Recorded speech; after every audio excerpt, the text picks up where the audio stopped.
Explosions happen in seconds, but their impact lasts forever. One moment, life is normal. Next, everything is gone. In this video, we're looking at 5 of the most terrifying deaths caused by blasts, real stories that shook families, communities, and entire countries to their core.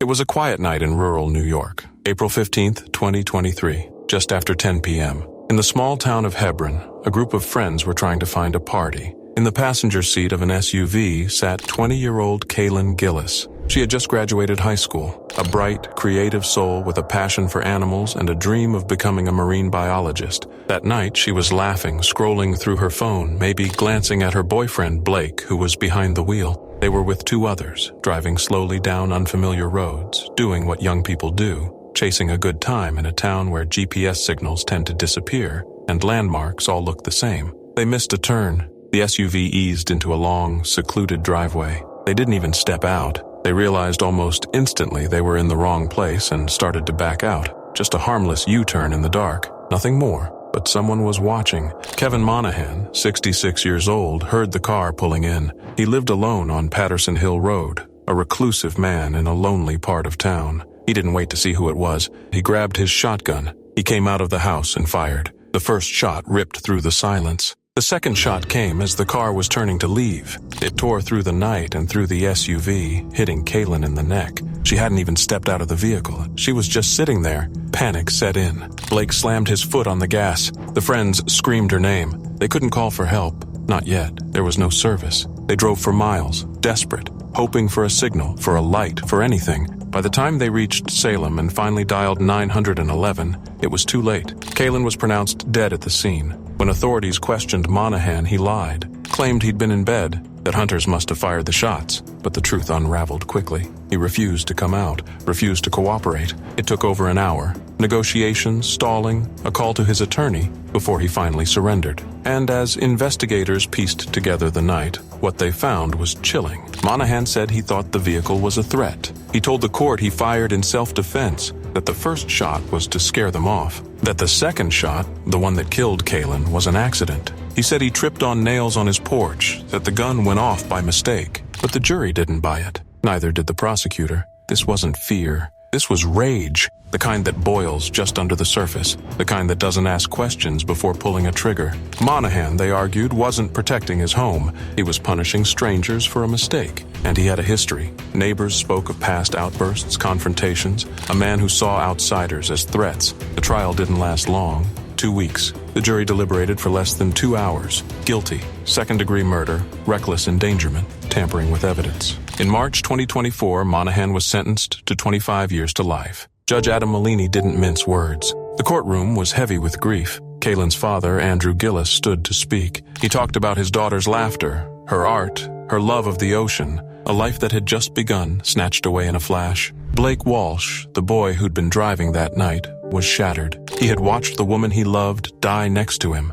helpless to stop it. It was just after 3 p.m. on April 5th, 2010, when the ground beneath Montcole, West Virginia, seemed to convulse with fury. Deep underground, nearly 1,000 feet below the hills of Appalachia, a deadly silence was suddenly shattered by a violent explosion that tore through the upper Big Branch coal mine. Within seconds, 29 miners were ripped from their families in the worst mining disaster the United States had seen in 4 decades. For years, methane gas had been building inside that mine like a loaded gun, fueled by coal dust, poor ventilation, and a company culture that treated safety as an afterthought. Massey Energy, the operator of the mine, had a long history of violations, hundreds of them. The warning signs were there, plain as day, but ignored, buried under paperwork, corporate greed, and political influence. One miner who survived said he first felt a rush of air, like a giant exhale from the earth itself. Then came the hurricane-force winds. Debris flew like shrapnel.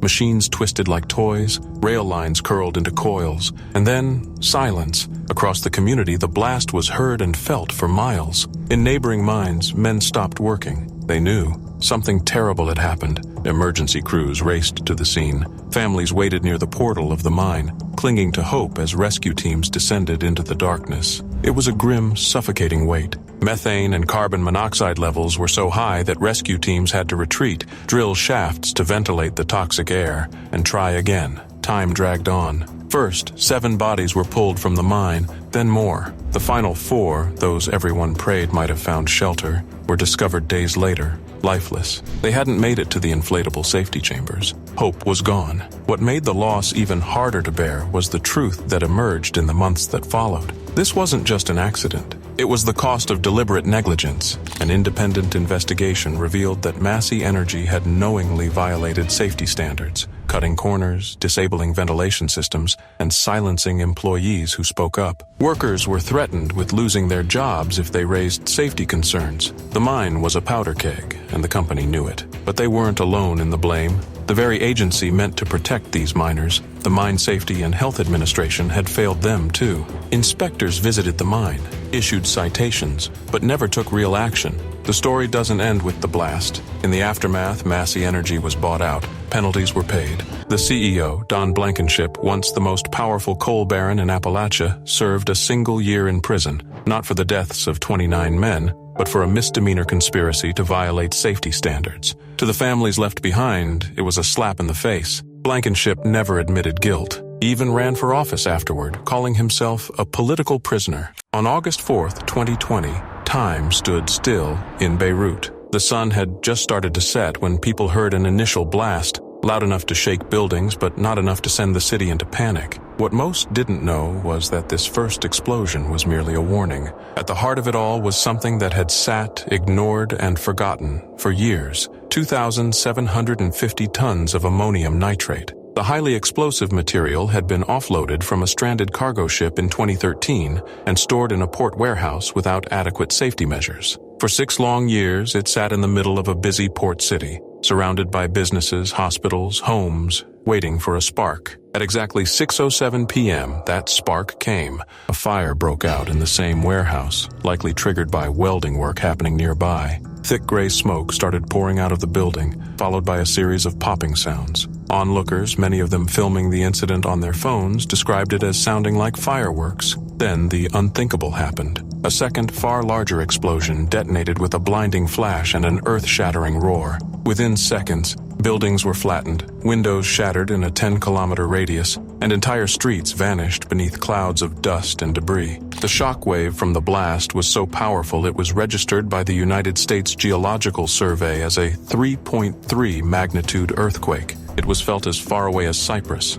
over 150 miles across the Mediterranean Sea. In just seconds, the lives of thousands changed forever. More than 220 people were killed, and over 7,000 were injured, many with life-altering wounds. Some victims were never found, their bodies likely vaporized or buried so deep beneath rubble that they simply disappeared. An estimated 300,000 people were instantly left homeless, their homes either destroyed or too damaged to return to. Hospitals that were already overwhelmed suddenly found themselves operating without power, oxygen, or even walls. St. George Hospital, one of the largest and oldest in the city, was so heavily damaged that doctors and nurses had to treat patients in the parking lot. One surgeon broke down on camera, whispering, "We couldn't save them. We had no light, no blood, no tools. We were helpless." Perhaps the most heartbreaking story was that of the fire crew known as Platoon 5. When the initial fire broke out, the team of 9 firefighters and 1 paramedic rushed to the scene. As they tried to control the flames, they were caught in the full force of the second explosion. Not one of them survived. Their final radio message, "We're going in," has since become a symbol of courage and loss. Families were torn apart in seconds. A bride posing for her wedding photos near the port was knocked to the ground mid-smile. Children were pulled from the rubble of their homes, bloodied and screaming for parents who were already gone. The aftermath looked like a war zone.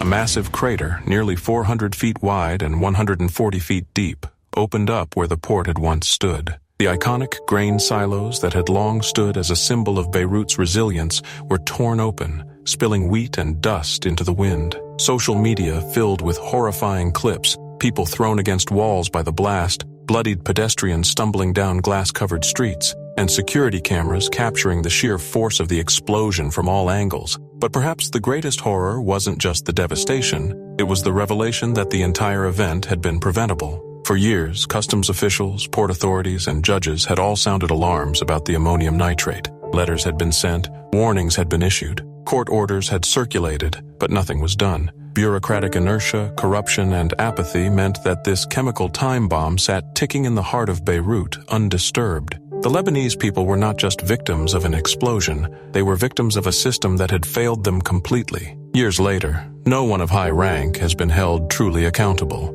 Investigations have stalled, obstructed by political interference and silence from those in power. Families of the victims gather every month near the port, holding up photographs of loved ones lost and demanding answers that still haven't come. It was March 2002 in Crosby, Merseyside, when Richard Sumner walked out of his home and vanished. Richard was 47, an artist, a scenic designer who once worked for the Glendorn Opera. He had a mind for detail and a passion for beauty, but there was another side to Richard's life, one far darker. In 1984, he was diagnosed with schizophrenia. That moment changed everything. By the late 1990s, his illness had taken over. He couldn't work anymore. His independence slipped away, replaced by financial support and isolation. It was the kind of quiet suffering people rarely see, the kind that unfolds behind closed doors. Richard hated feeling like a burden. He hated needing help. And over time, the weight of that shame turned into something far more dangerous. His sister, Patricia, later said Richard had tried to take his life before.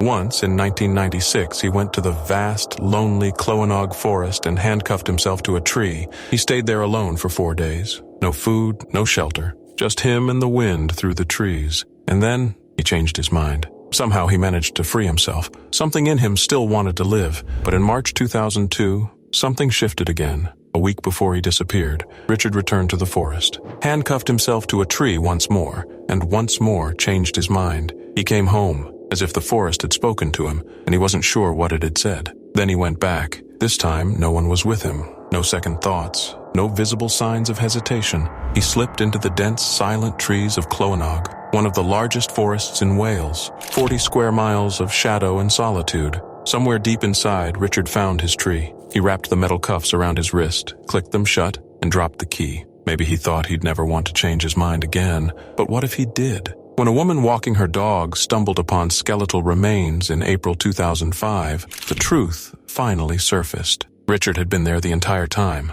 hidden, waiting to be found. His body had decayed, bones scattered near the base of the tree, his boots still nearby, his jacket shredded by time and weather, but the most chilling detail, the handcuffs were still around his wrist. The tree itself bore deep scratches, raw and ragged, like someone had fought hard to get free. As if, in his final moments, Richard realized he didn't want to die. But by then it was too late. The key was found, just inches away. So close, but still out of reach. What happened next is a mystery no autopsy could answer. At the inquest, even the coroner couldn't declare it suicide. The verdict was left open, because maybe this wasn't the end Richard wanted. Maybe it was the result of a mind pushed too far and a moment that slipped out of control. For Richard's family, especially his mother Marie, the discovery only confirmed what they had feared since the day after he left. That was when she got the letter. A short note, an apology. Richard had known what he was doing, or at least thought he did. But was he sure? That's the question that haunts everyone who hears this story.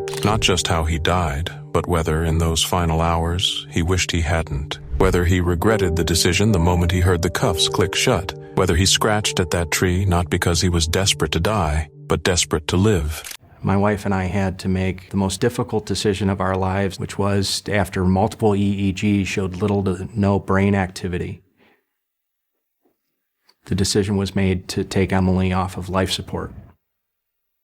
It was February 26th, 2006 in Cleveland, Ohio, a day that should have marked the end of a nightmare for the Jerry family. Their little girl, Emily, just 2 years old, had spent over a year battling a brutal form of cancer. The tumor in her abdomen was shrinking. Her doctors were smiling. They told her parents that Emily was beating the odds. This final round of chemotherapy wasn't even necessary, really. It was just a precaution. One last step before they could finally take their daughter home, cancer-free. Her parents were already planning the celebration. That morning, Emily was her usual self, brave, bubbly, full of light. No one imagined that within hours she would be fighting for her life, not because of cancer, but because of a tiny, invisible mistake. The hospital pharmacy was under pressure. It was a weekend. They were short-staffed, and to make matters worse, the computer systems had gone down. Orders that were usually processed and double-checked electronically now had to be done by hand. Amid the chaos, a pharmacy technician, a woman who wasn't licensed, who had never been properly trained, was asked to prepare Emily's IV bag. A small task, a routine step, but one that would carry devastating consequences. She didn't know how dangerous it was to get it wrong. She didn't even pause as she grabbed the wrong solution, a 23.4% sodium chloride mixture instead of the standard 0.9%. That's not just a small difference. It's poison. It's like fire in a child's veins. She wasn't the only one who missed it. The supervising pharmacist, Eric Kropp, was overwhelmed. Delays, backlogs, stress piling up. He gave the bag a glance, but not the second look that could have saved a life. Emily never saw it coming. None of them did. The IV was administered. At first, everything seemed normal. But within minutes, Emily clutched her head in agony. She cried out. Her mother, Kelly Jerry, held her close, confused, frightened. Emily asked for a sip of soda, but after just one drink, she vomited. Her tiny body went limp. Panic spread through the room. Doctors rushed in. Nurses scrambled. Monitors blared. Emily was slipping away right in front of them, her body shutting down. Scans showed her brain was swelling violently. The salt had overloaded her system. Her brain couldn't take it. Emily was placed on life support. Her parents watched as their daughter, so close to recovery, so full of life just hours before, drifted away from them. And on March 1st, 2006, she was gone. A child who beat cancer, killed by a bag of fluid. The grief was unbearable. The rage was quiet but deep. Because this didn't need to happen. A little girl died not because of a disease but because of human error. Because someone didn't check. Because a technician was thrown into a job she wasn't trained for. Because the system let it all slip through. Emily's parents, Kelly and Christopher Jerry, were shattered, but they weren't silent. In their daughter's name, they began to fight. Not for revenge, but for reform. For answers. For accountability. At the time, Ohio didn't require pharmacy technicians to be licensed or even trained. That fact alone was unthinkable, and it had cost them everything. They pushed for change, and they got it. In 2009, Emily's Law was passed in Ohio, mandating that pharmacy technicians be trained, tested, and registered before handling any medication. It was a hard-won battle, but it came too late for Emily. At the time, studies estimated that over 250,000 Americans were dying each year from preventable medical errors. And yet, it took the death of a bright, beautiful 2-year-old to shake people awake. On the morning of November the 19th, 1984, the small Mexican town of San Juanico would be rocked by a catastrophic event that would leave an indelible scar on the nation's history. On November 19th, 1984, families in San Juan Ixhuatepec, just outside Mexico City, slept in their homes, unaware of what was about to unfold. Beneath their feet and beyond the fences of their neighborhood stood a massive liquefied petroleum gas, LPG, facility owned by Pemex, Mexico's state-run oil company. For years, the plant had loomed over the community like a ticking time bomb. No one knew that within moments, the night would be torn apart by fire and thunder. The facility held over 11,000 cubic meters of LPG, more than 5 times the energy of the atomic bomb dropped on Hiroshima. It was an industrial forest of gas tanks, 6 enormous spheres and nearly 50 cylindrical bullet tanks, all clustered together in tight, unsafe formation. The safety systems were failing, some entirely bypassed, others non-functional. Valves were missing, pressure gauges were inaccurate, and the plant had become a fire trap waiting for a spark. And the spark came. Just before 5:40 a.m., operators noticed a drop in pressure, an ominous sign. A pipe had ruptured and LPG began to spew out, forming an enormous, invisible gas cloud nearly the size of a football field. For 10 minutes, this volatile mist crept silently over the site, seeping toward one of the waste flare pits. At 5:45 a.m., fire met gas. The explosion was instant and ferocious. A fireball surged upward as if the earth itself had split open. It was followed by an ear-splitting blast that shattered windows for miles. The flames, accelerated by the tightly packed tanks, raged out of control, setting off a chain reaction that would last for hours. About 90 seconds after the first explosion, the first boiling liquid expanding vapor explosion, or BLEV, detonated, launching tank fragments hundreds of meters like missiles. Witnesses described a mushroom cloud, and pilots flying overhead reported what they feared might be a nuclear detonation in the city. Fireballs up to 300 meters wide lit the dawn sky. Shock waves rippled through the neighborhoods, flattening homes, igniting fires, and leaving behind only silence and smoke. People were killed in their beds, some never even waking up. Those who managed to escape their crumbling homes ran straight into a firestorm. The heat was so intense that corpses were incinerated where they lay. Of the bodies recovered, only 2% were left in recognizable condition. The rest had turned to ash. Entire blocks were destroyed. Missiles made of twisted steel rained down on the town, some weighing up to 30 tons. One of the tanks launched nearly a mile through the air before crashing down. In nearby lots, trucks filled with gas canisters exploded in a cascade of smaller blasts, each one compounding the terror. By sunrise, San Juanico looked like a war zone. Ashes, mangled metal, and silence. More than 500 people were dead. Some estimates say as many as 2,000. At least 7,000 more were burned, some horrifically, their lives forever altered. An estimated 150 homes were obliterated, while thousands more suffered structural damage. Thousands fled the area, unsure if another blast was coming. For the next several hours, firemen battled the inferno using water tankers meant for drinking water. Some stood directly beneath the remaining tanks, spraying them to prevent further explosions, knowing full well the next Blevy could kill them instantly. Government officials were quick to deflect blame. Some pointed fingers at the neighboring gas companies. Others blamed the victims themselves for living too close to the plant, as if they'd had a choice. No formal investigation was released. No one was held accountable in any meaningful way. Families of the dead were given flat payments, around $10,000 per person, as if their lives were all worth the same, as if that could somehow ease the grief. It was a warm, quiet Sunday, April 16th, 2023 in Baton Rouge, Louisiana. 36-year-old Carisha Johnson was 9 months pregnant, just days away from welcoming her daughter into the world. She was radiant with anticipation. That morning, she slid into her white sedan, headed to a holiday gathering in North Carlton. A simple drive, a short visit, just another moment of joy to share with friends before her life changed forever with the arrival of her baby girl. But Carisha never made it to the party. As she turned down the street near the gathering, something unimaginable unfolded. A mistake, so small, so senseless, would rewrite everything.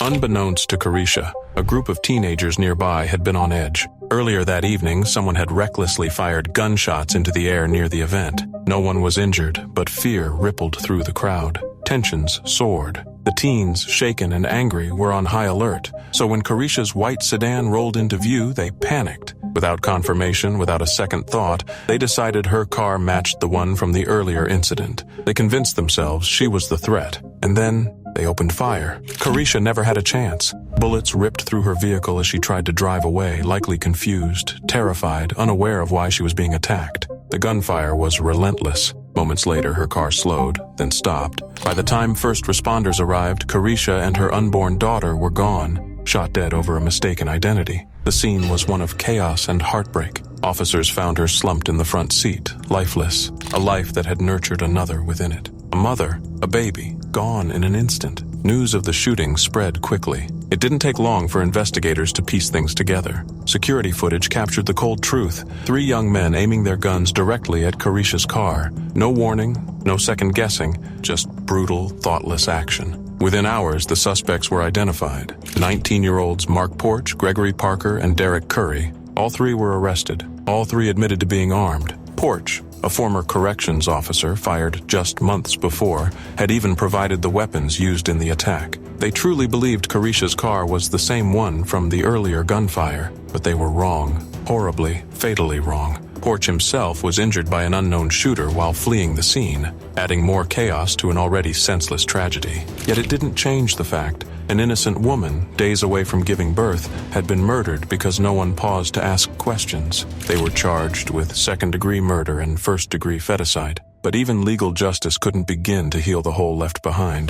Carisha wasn't just a name in the headlines. She was a mother to 2 young children who would now grow up without her warmth, without her laugh. She was a friend, known for her infectious energy and unmatched loyalty. She would give you the shirt off her back, said her friend Deanna Williams, struggling through tears. She was the goofiest, most loving person, and now she's gone, over nothing. The community was shattered. Easter turned into mourning, a baby shower that would never happen, a nursery that would never be used, all because someone made a mistake. This wasn't just a crime, it was a collapse of reason, a moment where fear overtook judgment, where young men acted on impulse instead of facts, and the cost? A mother and her unborn child. It's the kind of tragedy that makes you pause, that makes you think about how quickly life can unravel when the wrong people jump to conclusions. One misjudged detail, one rash decision, one car that looked a little too familiar.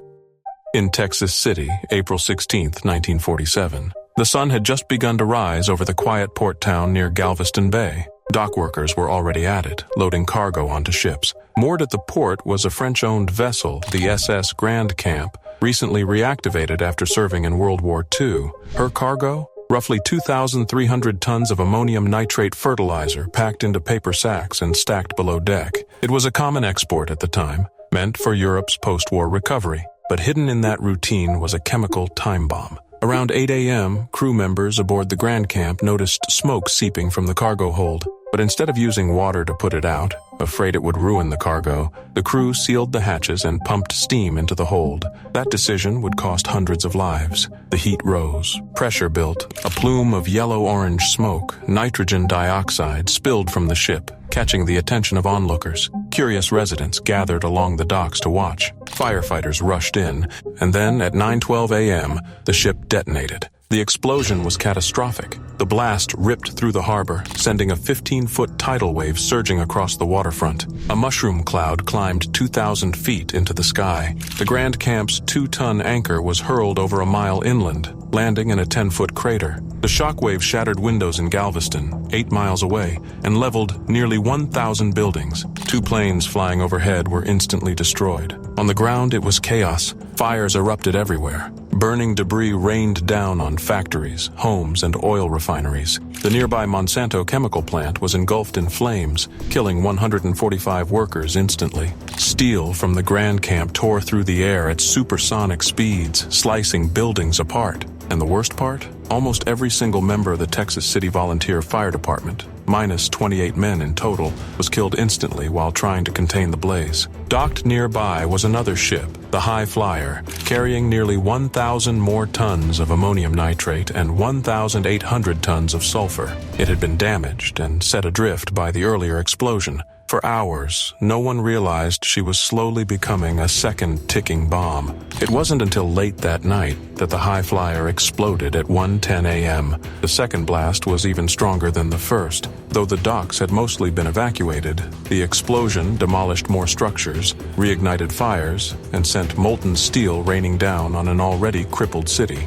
In total, at least 581 people were confirmed dead. Some reports suggest the true number could be much higher, accounting for undocumented workers, sailors, and travelers who were never identified. Over 5,000 people were injured. More than 2,000 were left homeless. Cars melted. Trains were tossed like toys. The city's morgue overflowed. Bodies had to be laid out in school gymnasiums for identification. And in some cases, there was nothing left to identify at all. And still, no one could say exactly what had started the fire. A discarded cigarette? A spark from nearby machinery? Theories abounded, but no one knew for certain. The scale of the disaster drew national attention. Help poured in from across the country. Donations, volunteers, even celebrities showed up. Frank Sinatra, Ann Sheridan, Phil Harris, raising over $1 million for survivors. But for the people of Texas City, no amount of aid could undo what they'd lived through. Fires smoldered for days. Some never found closure. Some still haven't. The U.S. government was sued for negligence by thousands of survivors and families. The case, the first class action lawsuit against the federal government under the newly passed Federal Tort Claims Act, accused more than 160 agencies of failure. Initially, the court sided with the victims, but years later, higher courts reversed the decision, saying the government was protected under discretionary function. In other words, no one would be held accountable. Now, moving on to more news from around the world, a horrific incident in the Kansas City has sent shockwaves across the United States, where a mother mistakenly put her 1-month-old infant in an oven for a nap, and the baby died. It was February 9th, 2024, and 26-year-old Mariah Thomas was home in Kansas City, Missouri, spending time with her 1-month-old daughter, Zariah May. But by the end of that day, their home would turn into a scene so haunting, so impossible to comprehend. Around 1:30 p.m., a 911 call came in. An infant, not breathing. First responders raced to the address in the Mannheim Park neighborhood. But when they stepped through the door, what they found wasn't just heartbreaking. It was unspeakable. Zariah was still strapped in her car seat, placed just inside the front entrance. She wasn't moving. Her tiny body was covered in severe burns. The smell of smoke clung to the air. Her clothes had melted into her diaper. A charred baby blanket lay discarded nearby. The Kansas City Fire Department arrived quickly, but it was already too late. Zariah was pronounced dead at the scene. When police questioned Mariah, the story she told seemed too impossible to be real. She said she had meant to put Zariah down for a nap, that she thought she'd laid her baby in the crib, but she hadn't. In a fog of confusion, she had placed her newborn daughter in the oven and turned it on. Even the officers struggled to process what they were hearing. Mariah had been battling serious mental health issues for years. Friends would later reveal she had the emotional mindset of a child, that she stopped taking her medication during her pregnancy. After giving birth, she seemed increasingly unstable. She often posted about feeling invisible, that nobody noticed her anymore. Her friends saw the red flags, but no one imagined something like this. On that afternoon, Mariah called her father in a panic. She told him something was wrong with the baby. He rushed over. As soon as he got to the door, he smelled smoke. He found Zariah, and when he asked Mariah what had happened, her voice trembled as she said, "I thought I put her in her crib, but I accidentally put her in the oven." Mariah was arrested and charged with first-degree child endangerment leading to death, a Class A felony. If convicted, she faces 10 years to life in prison. As she awaits her trial in 2025, the questions multiply. How could this have been prevented? Could someone have helped her? Could Zariah have been saved? Friends who knew Mariah intimately don't describe a monster. They describe a woman lost in her own mind. Someone who adored her baby, but couldn't cope with the invisible weight pressing down on her. In Texas City, March 23, 2005, the day began like any other at BP's sprawling oil refinery, one of the largest in the country. Workers showed up to their posts. Contractors settled into temporary trailers near the refinery's isomerization unit, there to support a major turnaround. No one knew they were sitting beside a ticking time bomb. Inside the refinery, a startup procedure was underway. Hydrocarbons were being pushed through a raffinate splitter tower, a tall column designed to separate chemicals at high temperatures. But behind the hum of machinery and the calm routines, things were going terribly wrong. Instruments meant to measure fluid levels were faulty. Some hadn't been calibrated, others simply weren't working. Alarms were either ignored or failed to trigger at all. What should have been a tightly controlled, meticulously reviewed operation was anything but. Miscommunication ran through the site. Supervisors arrived late, left early, or weren't there at all. A lone, exhausted operator, on his 30th consecutive 12-hour shift, was left to manage 3 units, including one in the middle of a dangerous startup. By midday, the pressure inside the splitter tower had climbed far beyond safe limits. Operators believed everything was fine, trusting an inaccurate gauge that told them the levels were normal. In reality, the liquid inside had risen to nearly the top, an invisible flood waiting to be released. At 1:13 p.m., it was too late. The pressure relief valves opened. What followed was chaos. Over 50,000 gallons of superheated hydrocarbons shot into the air from an old blowdown stack, an outdated piece of equipment meant to handle releases like this, but totally unfit for the volume it was now facing. A geyser of flammable liquid erupted, raining chemicals across the unit. The vapor spread like a creeping shadow, pooling around trailers and equipment, carried silently by the breeze. Still, no evacuation alarm sounded. Just yards away, a diesel pickup truck sat idling. As the vapor cloud reached it, flammable fumes were sucked into the engine. It revved uncontrollably, roaring louder as it overheated. Workers saw it happening, rushed toward it, tried to shut it down, but it was too late. At 1:20 p.m., the truck backfired. The ignition was instant. The air turned to fire. A massive explosion rocked the refinery, sending a shockwave through the plant and into the city. It blew apart trailers, shredding them like paper. Steel twisted. Glass shattered. The blast was heard miles away. 15 workers, many of them contractors inside the nearest trailers, were killed in an instant. Over 180 others were injured, some thrown through windows, others crushed under collapsing structures. Fires spread rapidly. An area the size of several football fields was left scorched and blackened. In nearby neighborhoods, windows were blown out. People thought a bomb had gone off. Emergency teams arrived within minutes, but the devastation was overwhelming. A shelter-in-place order was issued for over 40,000 residents. Helicopters filled the sky. Firefighters battled flames. Life flight helicopters ferried the injured to hospitals.